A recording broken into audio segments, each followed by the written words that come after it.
Hey good people, it's your guy Lewis to the T. I'm here with another Black History Month video. This is the second installment for the month. Today is Tuesday, February 2nd, 2021, and I am again very excited to talk about Black History Month. I want to talk to you today about money, about finances, about supporting Black-owned businesses, but I will not make a video this month without talking about Black history.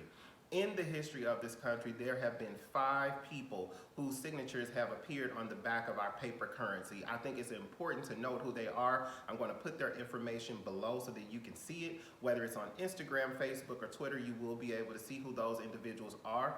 There were 4 Black men who were a part of the Register of the Treasury, which was a department of the United States government until about 1923. And then the department was no longer a part of the Treasury, but in 1977, the 36th Treasurer of the United States was nominated by President Jimmy Carter, and that was a Black woman. Her name was Ozzie Taylor Morton. So of the 5 people whose signatures appeared on the back of our paper currency, one was a Black woman, and she was the only actual U.S. Treasurer for us. So I think that is really exciting. I think it's really important. 1977 is not that long ago. I know some people think it's ages ago, but it's just a couple generations removed from, who we are as a people, what we have strived for, and what we have accomplished. The other 4 individuals, those men achieved Register of the Treasury at a time where many of us were not even considered to be human beings. So it just talks to the dichotomy of who we were as a people at that time, where you had people sitting in government serving as senators, and you had other people who were still battling through slavery and the effects thereof. I mean, even now we battle through some of those effects, but just what they were able to accomplish is noteworthy, and we have to celebrate them. With that being said, it's not just important that they had their signatures on the back of this paper currency, but what are we doing with it now?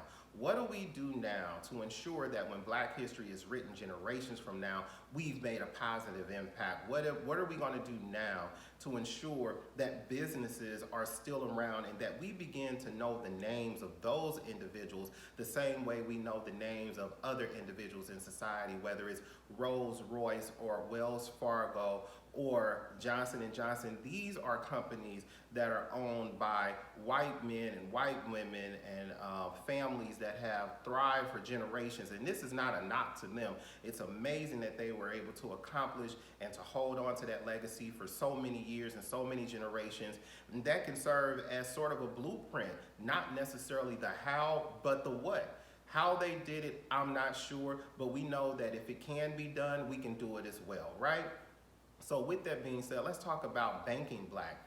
There are a number of Black banks in this country that you can support, that you can hold your money in, that you can make sure that whether it's a savings or a checking or both, or financial services, that you're utilizing their resources.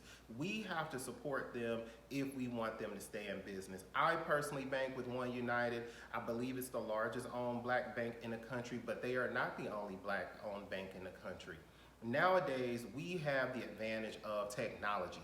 You can go online and open a bank account within minutes. You don't have to be able to walk into the bank. We no longer even see our money. Most of us don't know what our payroll checks look like unless you're looking online.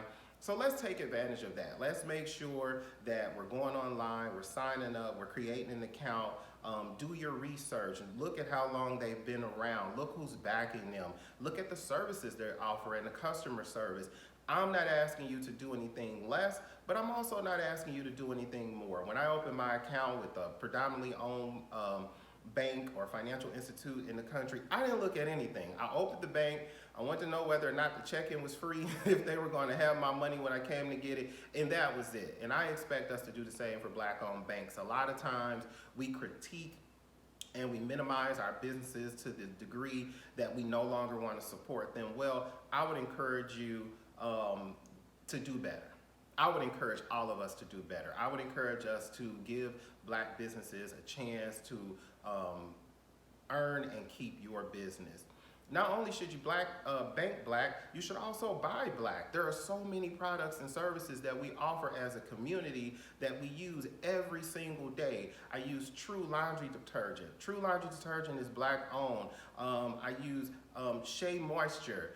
They are no longer black owned, but they're a black established business that have been around for many years. And the president and CEO is still on the board of directors. So we have to look at what they were able to build and the part that they were able to hold on to and support that. I think about beauty products, Rihanna, Fenty Beauty. Oh my God, you know, you ladies out there, and men as well, they have skincare that we can utilize, but there's so many black owned businesses.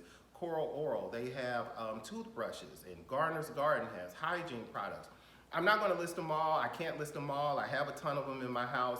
So I'm going to put all the links below, and I want you guys to really explore and see how you can support black-owned businesses. Don't forget to bank black.